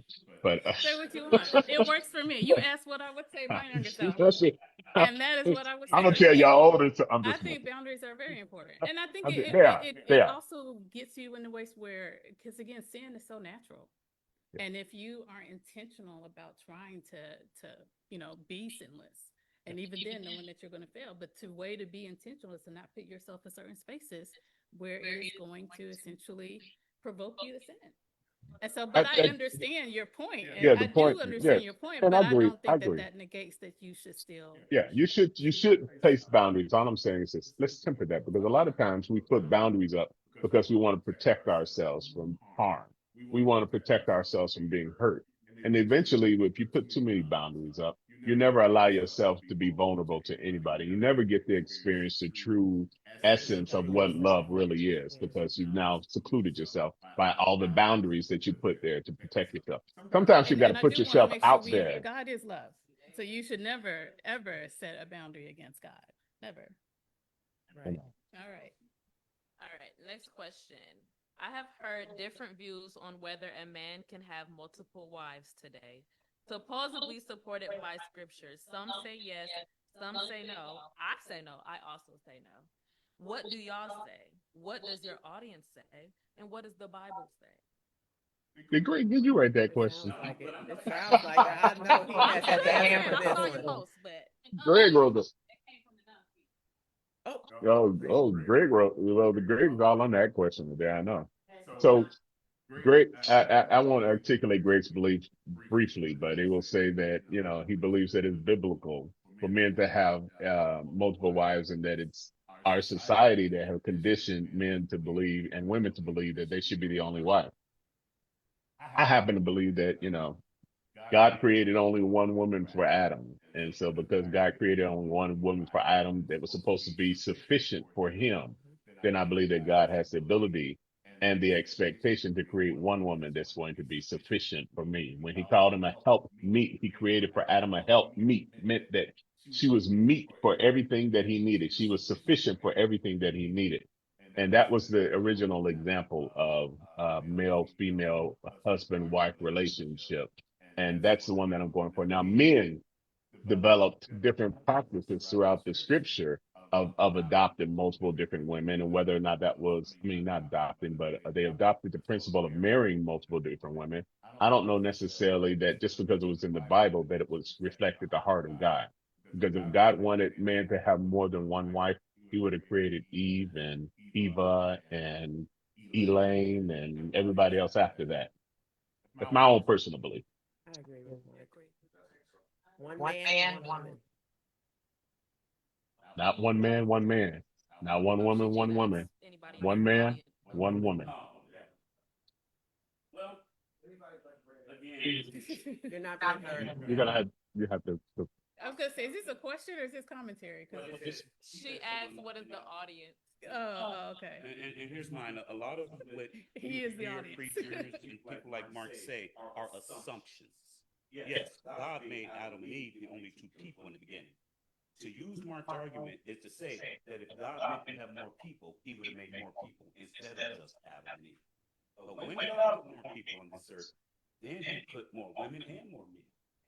Well, my point is not saying that it's not biblical. What my point is saying that a man having multiple wives is not forbidden by God. He who finds a wife finds a good thing. You find $100, you found a good thing. You find another $100, you found a good thing. You found another $100, you found a good thing.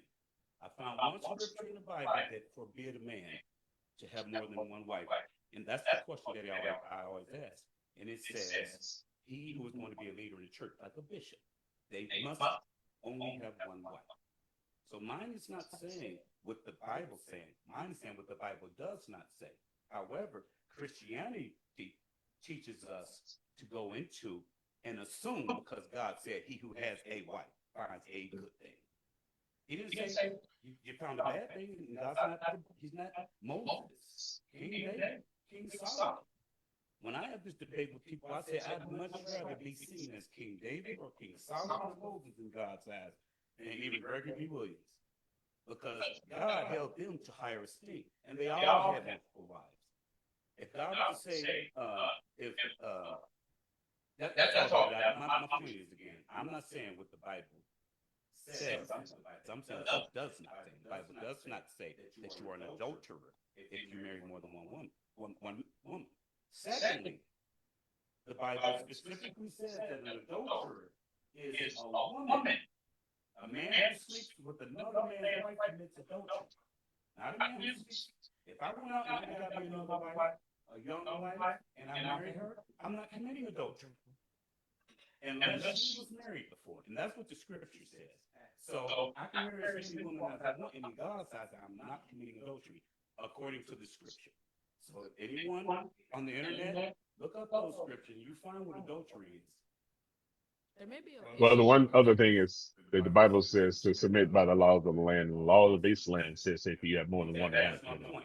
Exactly in the beginning. Western civilization and Christianity is teaching us something false. And too many preachers, and I had preachers, why do we not teach this? Why do we teach it under assumption, but we want to go so strict to the scripture on other things? But you're calling it false. But you're calling it false based on something that is not in the Bible. And so you're taking a negative, the absence of an instruction, and saying that because despite the other evidence of God, creating one woman to be sufficient for one man, that's the evidence right there. Because otherwise, if God's intention was for man to have more than one woman, he would have created more than one woman, but he created one woman that was sufficient for him. But you're saying now that because the Bible doesn't say that it's against God's law for you to have multiple women or multiple wives, that Christianity is teaching something false. That's what you're saying right now. No, you're saying that. You said false. I'm saying what the Bible is saying. The Bible is saying. First of all, about adultery, I said that. Secondly, the only scripture is the scripture. I'm saying what the Bible says. That you can only have one wife in this. So the absence of saying you cannot. If they think it's a strict thing, see, that's why I said we interpret when we want to. Oh, we getting real loose by assuming that God wanted only man to have one woman because that's all he made in the beginning. Then why is it more than us here now? Because we all have babies. Because God created. He took more than one person. He was just how we need. So if God wanted more people, guess what? He would have put more people. No, God wanted more people, so he created the ability for that man and that woman to procreate. He didn't put everybody else on the earth.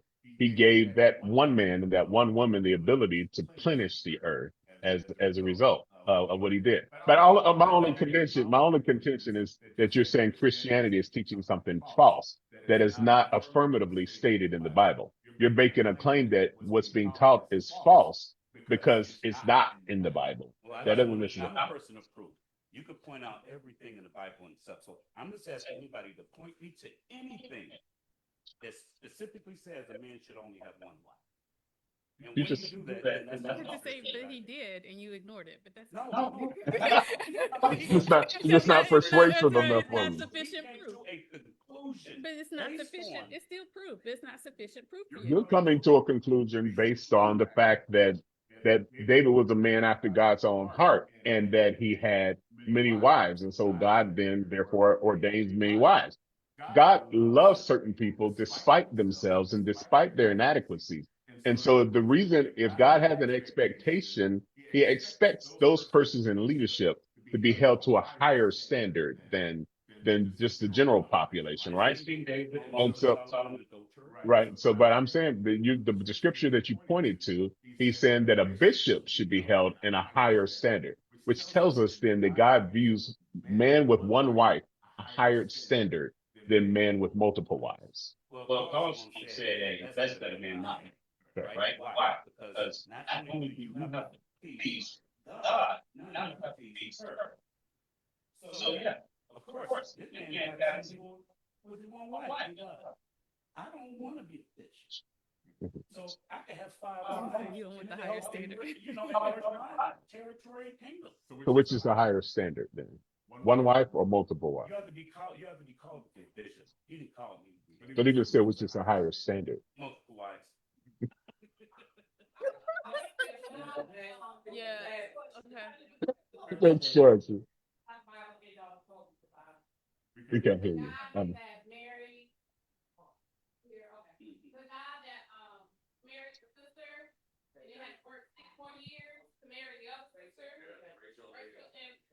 So, I mean, that's multiple wives. But what I point out is how toxic or how that affected both wives, and then how that affected the children.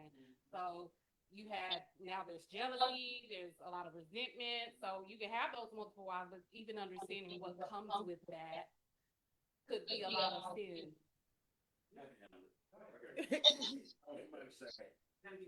Well, but before you say something, is there another? Because I know you've been sitting there.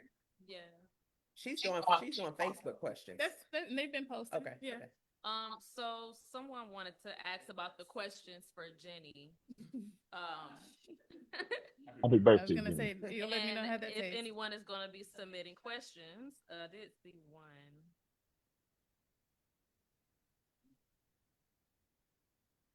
What's the question for Jenny? They want to know if anyone have questions. Oh, Jenny, do you see yourself having a large wedding in the future?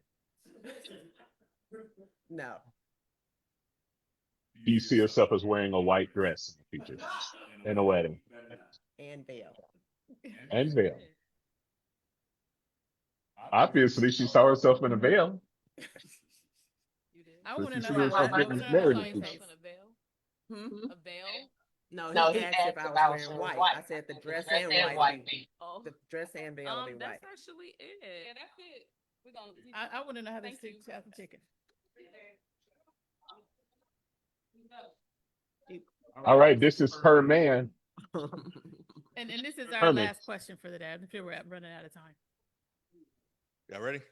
Yeah. So, and in my answers, I'm not saying I agree with Greg to have multiple wives, but I think the comment you made is the law says you're married one. I think we got to be careful what the law says. The law also says we can marry 2 men can be married. That's not bad.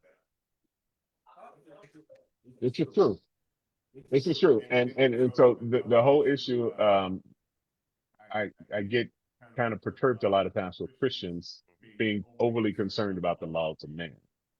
If the laws of man interferes with your ability to submit and subscribe to God's law, then obviously you follow God's law. But if you can submit to God's law and man's law, if submitting to God's law puts you in alignment with man's law, then you shouldn't have any issue with that necessarily. Right. But in Greg's, it's not in there. So we're assuming, and the answer you asked to him was, we got to follow the law because the law says we can't marry multiple women. And I'm just saying we just got to be careful what the law does say, right? So Absolutely. Don't go out and marry no other man. No. Marry Jenny instead. Gosh. I thought he was gonna get on here and one me. I thought that was gonna be so. Well, this has been fun. Yes, it So it's so the chicken wings. Did you eat some more of that? You did. It barely looked like you bit into that. Why you got to show the burnt part to the camera? It was blackened turkey wings. It was supposed to be blackened for those of you who did that. Sonia cooked it though, didn't she? You did a great job. You did. They actually were quite tasty. The last one I had wasn't so They're seasoned. all well, but- different. Well, I did some without seasoning as well. Yeah, I think I got one. Spice. Yeah, The that was spices. no spice at all. Honestly, I don't think that these were very hot. I thought the questions were hotter. The questions were hotter than the chicken chicken. wings were. Sometimes it works that way. Well, good. Do we have any other questions from the audience there as well? Well, good. Well, Jenny, we thank you for joining us on the Thank you roundtable for consult. Did inviting you have me. questions? Did you have questions that you wanted to ask? I do not that I can think of. But it was pretty harmless. Yeah, it was Yeah, harmless. yeah. You got some? Question. Hello. Oh, all right. So earlier we were discussing boundaries and adjusting to the other person. So my question is, how do you decipher I'm not going to talk to this person, or maybe I should adjust my approach? How do you decipher between the two, and who to give that grace to, and he to say, "Nah, I'm good on this person"? That's my question, and I'm listening. I'm not sure I fully understood the questions. Okay. So And how do if you you all dec- did, I didn't. so how do you decipher who to set the boundary with, and who to say maybe I need to adjust my approach? Well, I mean, let me know if I'm not answering your question, but I think he set boundaries with everyone. it won't make a difference. Say- Even if you let her know. Because earlier you I were think saying he if you said do it with boundaries with everyone. everybody, then you might find yourself isolated. That's what Mark believes, and so that's why I say we disagree on that. But I do think Jesus sets boundaries. I think he's very clear that hey, I can't be in the presence of sin, and so if that is how you're going to move, then you're moving outside of my presence. Yeah, God is, from my interpretation. Yeah. Well, we all sin. Yes, we all sin, but again, that's why he came for our salvation, right? Because we needed that to align ourselves with him. We needed to go through him. So yeah, I do think, again, my interpretation, I don't think God associates in sin, and I think that's what was happening in the Old Testament is they were getting more and more sinful, and they were distancing themselves even further and further away from God. And I also, again, my interpretation, I think you set boundaries with everyone. I think everyone should understand, okay, I can't do certain things with Sonia because this is certain things she's just not going to accept. I'm not going to ask her to go to certain places because that's not places she desires to go. I do not. But to me, if someone decides to want to come into my space or want to have a relationship with me, at least they do so knowing, hey, I'm not going to challenge her to do things outside of what's comfortable for her. No things outside of what's comfortable, or because some Again, things you she do asked need about people the to. strip club, and I'm not gonna go. No, But no, that's fine. I mean, but are there ever permissions that someone has to challenge you to go outside of what you're comfortable with? I'm not sure if I understand what you're asking. You said I'm not going to have you come in and challenge me. I'm not going to If you're challenge her to go trying to be outside my something friend that's just comfortable. because you want to challenge my boundaries, I don't Of want. course, That's then I'm I not would want sure to be your that. friend just for Then that. I'm not sure what you're trying to Thinking ask. about Then. it. So my question is, every time we're in any relationship that you're in, challenges eventually present some challenges for you because no two persons are the same. And so therefore no two relationships are going to be the same. Every relationship that I've entered into, I try to learn something from. I try to grow from those relationships, which means that I'm going to be challenged to go beyond what my normal boundaries were.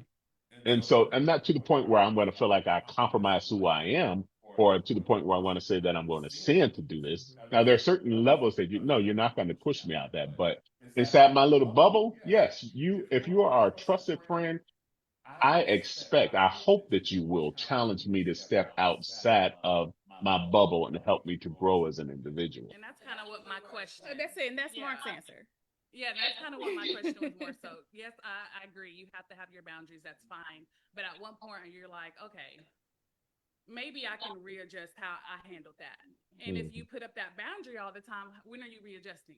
Well, that's the boundary's mark up. then. So You don't. when are you Yeah. putting That's that the boundary mark back then. a little bit so you can take in more growth or take in more evolution as it pertains to that relationship? And so what we see here is a live demonstration of someone who's always right.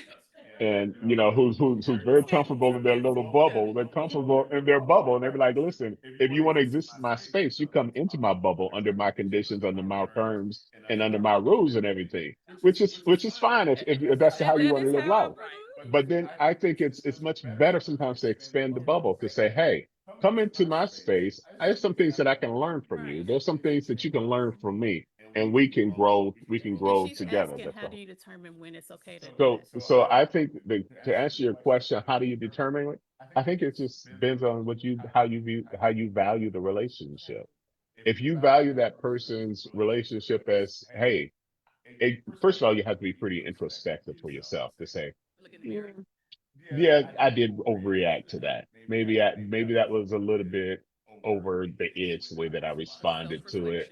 Self-reflection. Self-reflection and then reflection also on the value of the relationship. Because sometimes that challenge to get you to grow outside of what your comfort zone is can be God saying, hey, I'm just trying to challenge you. When iron sharpens iron, sparks fly. I mean, you don't ever get iron sharpening iron without some type of friction there. And my goal is always to, thank you. But I want to constantly grow. And it means that I have to acknowledge that there's room for me to grow. Until I acknowledge there's room for me to grow, then I don't have a need for other people. Because yeah, I can grow from me studying my Bible, but God puts people in your lives to want to be a blessing to you. Sometimes He put them in your life to be a challenge to you to help grow you as well. And if you don't allow those moments to happen, then you miss out on what I believe that God has for you. Okay. Absolutely, especially with these chicken wings. I always believe that we have room to grow. Thank you. And Jenny, do. did you want to answer before we exit? I just want to say, Sonia, I hope that you open up your bless walls. your heart. Bless your heart. I know it really sounds, as I'm Well, and listening again, to it, it I'm sounds going like to it's stick to really, how I feel, but I appreciate, and because again, I just disagree. Yeah, and it's okay. Yeah. So like you disagree, but let her like just. Well, I guess what I'm saying, I don't want you to pray for me to do that. You could pray for my growth. Yeah, pray for my growth. Pray, but don't pray to be open to things that I don't want to do. Every week, Every week. here on the Roundtable Concept.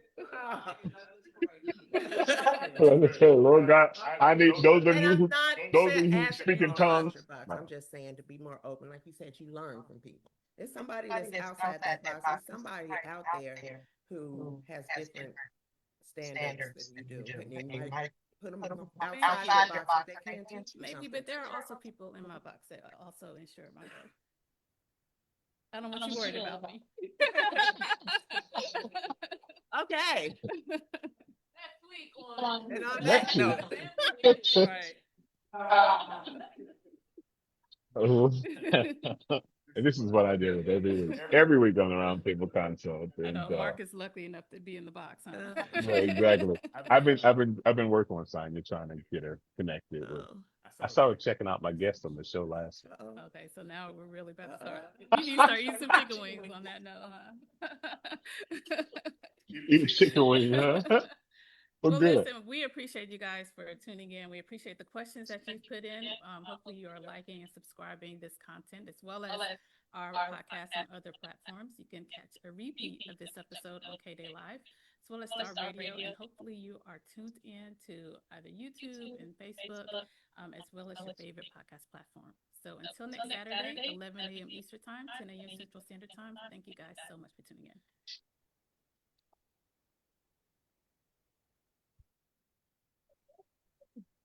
And our producer.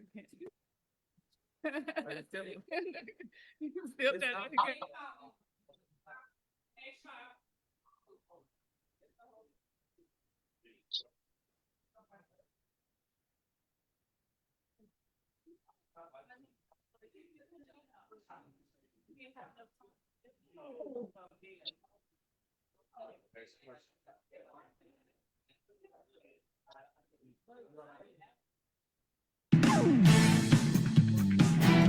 I want to try to get 2 episodes.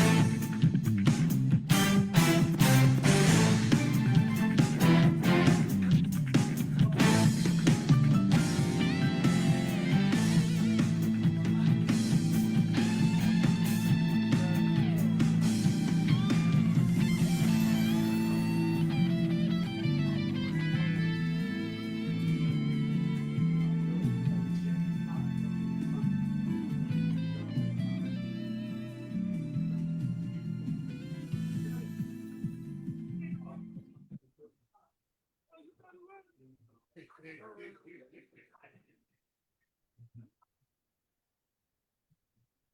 got it out there. Cause I'll be like, you good? Like,